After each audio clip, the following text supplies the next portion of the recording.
자, 그럼 다음 시간에 당장 이제 부정형의 극한을 공부를 시작해야 되는데 그 전에 해야 될 얘기 또 이어갑니다.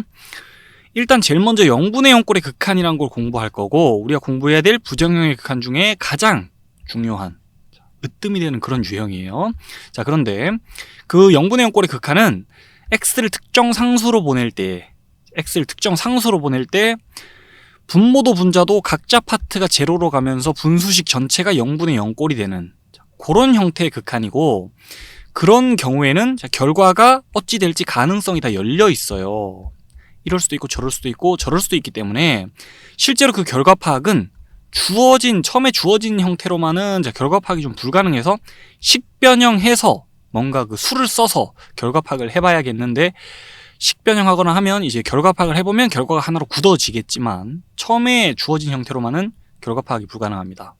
그건 이제 부정형이고요. 0분의 0꼴의 극한이고, 그와 비교해서 우리가 먼저 알아둬야 될 게 부정형이 아닌 경우를 좀 알아둬야 돼요. 분모는 0으로 가는데 분자가 만약에 0으로 같이 안 가잖아요. 자, 그럼 그건 부정형이 아니고 결과가 확정돼요. 그러니까 뭐 식변형하고 말고 할 게 없다는 거예요. 그걸 알고 있어야 되고, 자, 이번 영상에선 그걸 알고 가자는 거고, 분모만 0으로 갈 때가 아니라 분자만 0으로 가고 분모가 0으로 안 가더라도 이럴 때도 결과가 확정되니까 미리 알고 가자는 거예요. 그런 경우를. 그래서 자, 다음 시간에 당장 등장할 부정형이 아닌 형태를 우리가 두 가지 봐야 돼요. 이번 시간에 부정형일 때와 비교해서 뭘 봐야 되냐. 구체적으로 x를 특정 상수로 보낼 때 분수식이 있는데 분모 파트는 0으로 가는데 분자 파트는 0 아닌 다른 상수로 가는 그런 상황과 정확히 분모 분자의 상황이 뒤바뀌었고 분모가 이제 0 아닌 상수로 가고 분자가 0으로 가는 그 두 상황을 우리가 결과를 미리 파악해 두자는 건데요. 자, 첫 번째 케이스. 분자는 극한이 0입니다. 따로 생각했을 때 x를 a로 보낼 때 분자는 0으로 가요. 근데 분모는 0 아닌 상수로 갈 때입니다.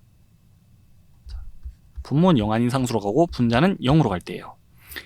이럴 때는 그 결과는 일단 0으로 수렴해요. 왜 그렇겠습니까? 자, 수렴 하잖아요. 각자가 수렴 하는데 분모가 0 아닌 값으로 수렴한다고 대놓고 나와 있어요. 그런 경우에는 극한의 성질을 적용해서 결과 파악해주면 되죠. 따로따로 리밋 취해서 결과 파악해주면 분자는 0으로 가고 분모는 0 아닌 알파라는 값으로 가기 때문에 알파분의 제로는 제로죠. 그래서 0으로 수렴한다는 걸 쉽게 알 수가 있어요. 0으로 수렴. 그래서 요런 예가 당장 등장할 거거든요. 다음 시간에. 자, 결과가 어찌 되겠습니까? 하면 결과를 알 수 있으면 좋은데, x를 2로 보낼 때 분자만 단독으로 0으로 가요. 0과 0으로 둘 다 0으로 가는 게 아닙니다. 그건 부정형의 극한이고 하나만 0으로 가요. 분자만. 분모는 0 아닌 다른 상수. 그럴 땐 0으로 수렴한다고요. 극한의 성질을 적용해서 쉽게 생각해 볼 수 있잖아요. 자, 그와 함께 알아둬야 될 경우, 분모 분자의 상황이 뒤바뀐 거예요. 이번에는 분모가 0으로 가고요. 분모만 0으로 가요. 분자는 0 아닌 상수로 가는 그런 상황이에요.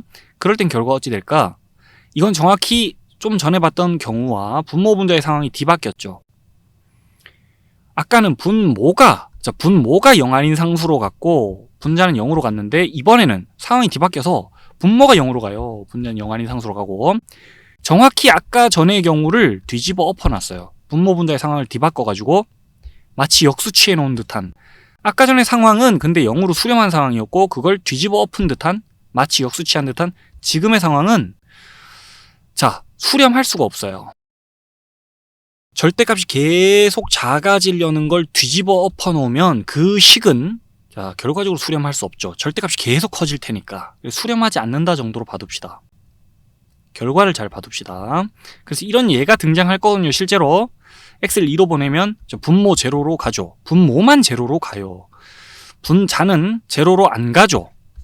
그럴 땐 어찌 되냐? 일단 수렴하지 않는다라고 결과 알아뒀으니까 극한값 존재하지 않습니다. 자, 말이 길어질까봐 그냥 그래프를 준비했어요. 그래프를 준비했고, 요 식을 정리를 잘 하면 요렇게 되거든요. 친숙한, 익숙한 유리함수가 등장하고, 자, 거기에서 x를 2로 보내봅시다. x를 2로 보내보면 왜 극한값 존재 안 하는지 바로 알겠죠. 좌우에서 따로따로 지금 그래프가 밑으로 위로 가면서 그냥 좌우 극한 따로따로가 다른 방향으로 발산하고 있어요. 극한값 존재 안 할 수밖에 없고 자, 수렴하지 않는다는 거예요. 이런 예가 등장하면 수렴하지 않는다라는 걸 결과를 미리 알고 있읍시다. 우리 실제로 다음 시간에 등장할 예예요. 두 가지 경우에 대해서 잘 챙겨봐두면 좋겠고 자 정리 좀 합시다. 0분의 0꼴의 극한 둘 다 0으로 가는 거는 다음 시간에 공부할 거예요. 이 결과는 어찌 될지 모르고 파악해봐야 돼요. 자 그게 부정형의 극한이죠. 그런데 이번 영상에서 본 거는 부정형이 아닌 경우예요. 보자마자 형태만 보고 0으로 가는데 넌 0으로 안 가? 형태만 봐도 그냥 결과를 안다는 거예요. 부정형이 아닌. 그래서 결과를 알고 있어야겠어요. 각자 케이스에 대해서.